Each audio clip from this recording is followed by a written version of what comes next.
In this video, we're going to cover the business applications of the compensation framework. I will share with you from real professional experience how the compensation framework was communicated to managers so that they understand how the competitive position impacts the attraction and retention of talent. Also, how the business leveraged the compensation framework for budgeting business offerings, how this compensation framework was leveraged during the talent review, career planning, and the organizational development strategies and processes, and how the compensation framework is leveraged to conduct pay equity, also known as pay parity analysis. How the competitive position impacts the attraction and retention of talent. Let's pick this example. The company aims to pay at the 15th percentile of a market. It means that 15% of the people in similar jobs are paid below this data point, and 85% of the people in similar jobs are paid above this data point.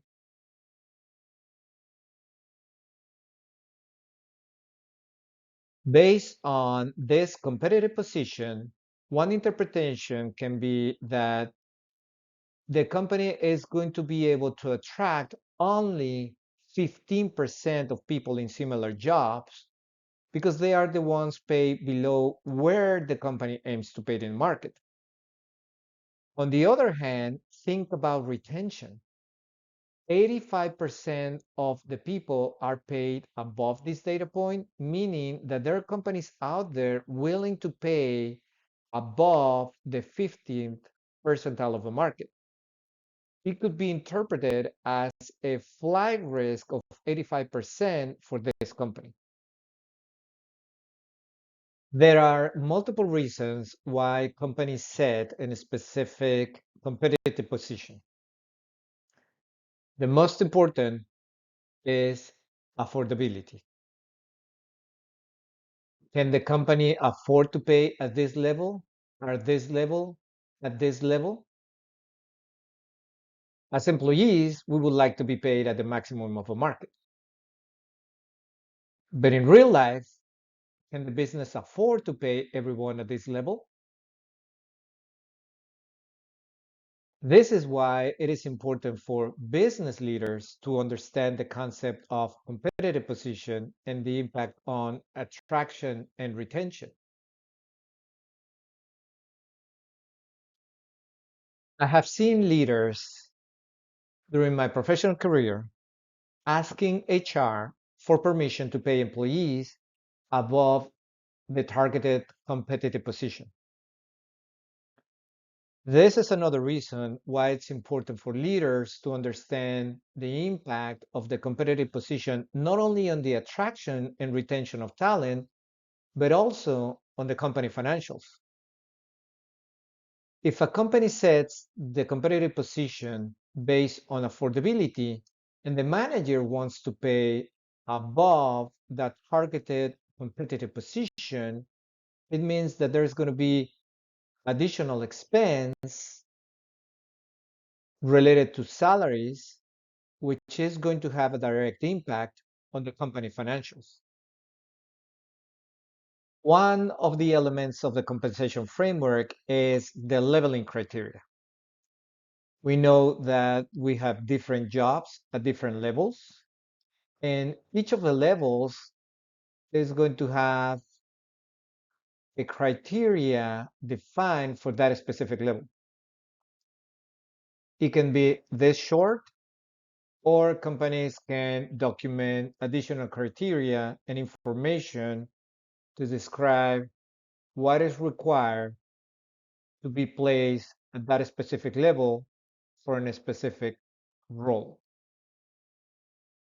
Having a leveling criteria in place is really helpful during the process of creating new jobs, staffing for jobs, and promoting personnel. Real case example. HR was asked to hire a programmer. HR shared with the hiring manager the leveling criteria so that in a single conversation they can decide at what level the programmer is going to be hired. As you can see here on the screen, this leveling criteria differentiates with these keywords highlighted in red the differences between each of the levels, where for the P4 level is recognized as a subject matter expert, the P3 level applies advanced knowledge. Also, the P4 level manages large projects, whereas the P3 only projects that it doesn't say if it's large, but at least you're differentiating and understanding that the P3 level is not going to manage large projects and processes. Also, the problems faced by the P4 level are difficult and often complex, whereas for the P3 level are difficult and sometimes complex. After HR and the hiring manager review the leveling criteria and decided at what level the position is going to be recruited, now HR can add all or portions of the leveling criteria onto the job specifications for the job posting. Also, managers are going to understand the impact on their budget because each level is going to have an associated salary range. And the higher the level, the higher the salary range values. As you can see, the leveling criteria, which is part of the compensation framework, facilitates the process for understanding at what level the position needs to be recruited and the understanding of the financial impact of having that position at that specific level, either if it is a new position or because you're staffing at that specific level, or if you're going to promote someone at that specific level. The leveling criteria of the compensation framework also helps employees understanding better their career planning and requirements when they consider moving to a higher level job. Let's assume that there's an employee at the P3 level and the company has an opening for a P4 level. Having access to this leveling criteria is going to help employees understand what are the requirements that they need to meet to be able to be considered for that specific level. The company also can develop training material to help employees developing what I would call the soft skills documented in the leveling criteria. I'll share with you this real case example in which a company wanted to offshore positions from multiple countries into a low cost country. They have some positions that were programmer 1, programmer 2, programmer 3, and programmer 4. They shared the same job description. They're responsible for developing applications, code programs, and solutions. However, they didn't have a leveling criteria documented to understand the skills and knowledge and complexity of the role. When we had the conversations with the different HR leaders at the different countries, I heard stories saying, for example, in the case of Brazil, the HR leader was saying, my programmer 2 has higher level of responsibilities than the programmer 2 in the United States. And then in Spain, they were saying my programmer 3 has higher level of responsibilities than the programmer 3s in Mexico, in the United States, and in Argentina. As you can see, not having a leveling criteria documented made the process of offshoring positions for this company very difficult. Each country had their own understanding and definition of the level of responsibilities that each of the jobs had at their specific country. That was back in the late 90s.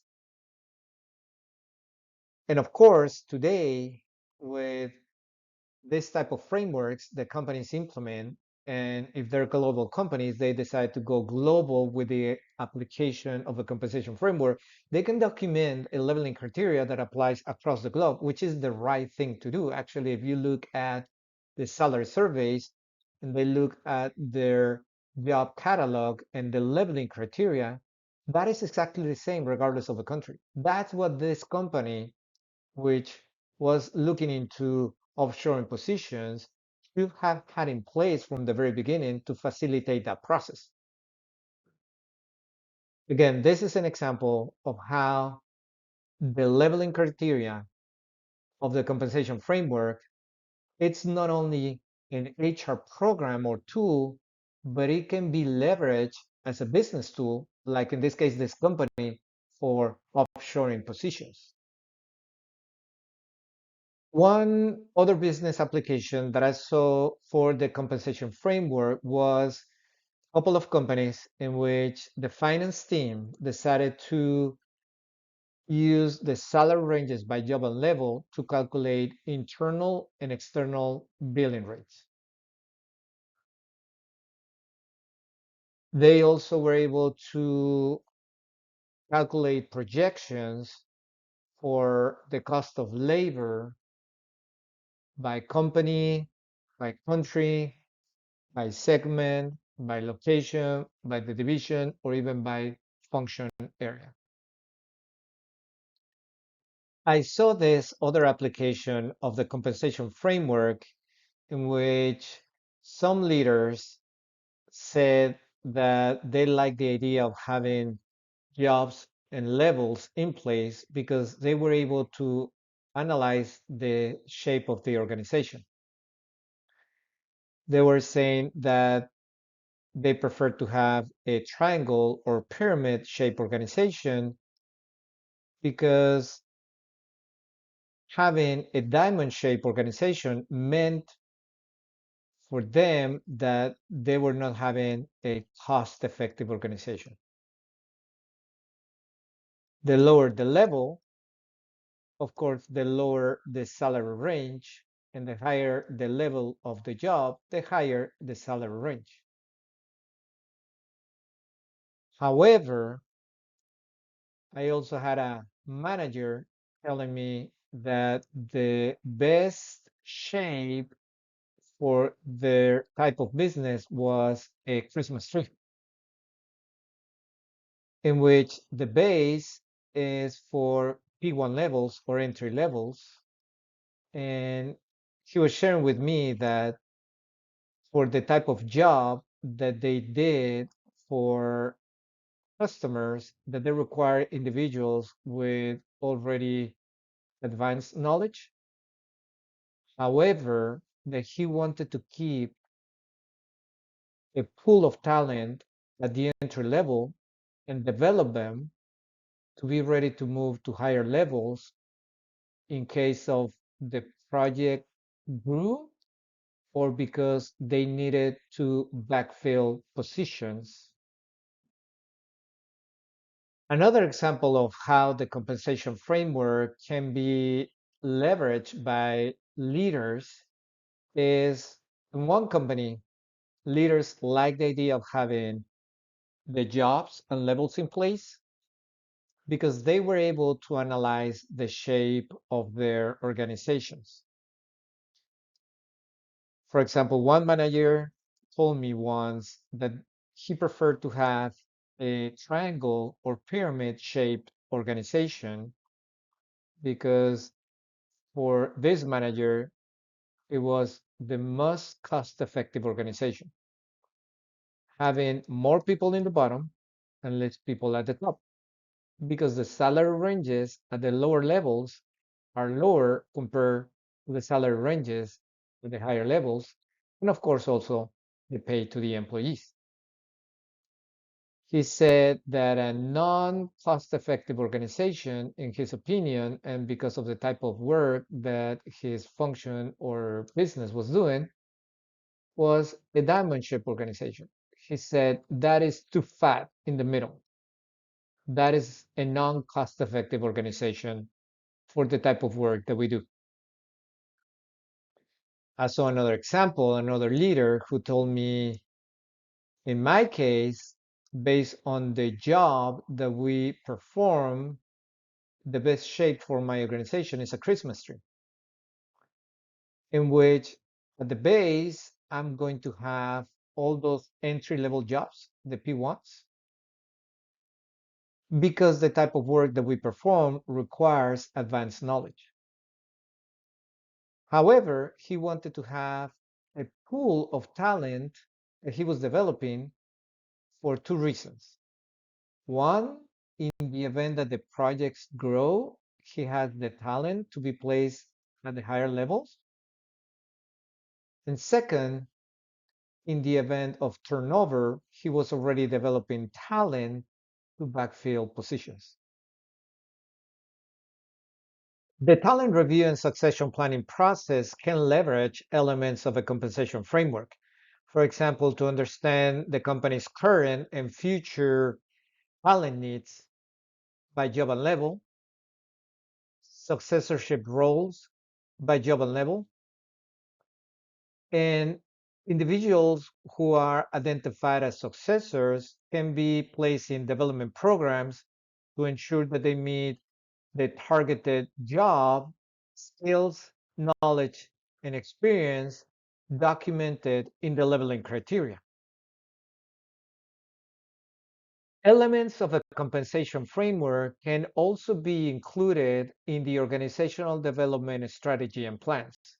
For example, understanding the different levels in a career progression and the required training and qualifications to be able to move or to be placed at a specific level. Additionally, if the company is planning on acquiring additional capabilities, it can do so internally or externally. When it is internally, training content must be developed based on where the capability is going to be added in terms of the career progression, the job, and the level. The compensation framework provides all the information required to conduct a pay equity analysis. Pay equity could be defined as ensuring fair or similar compensation for employees performing similar work by job and level. In this screen, we have an example of a gender pay equity analysis.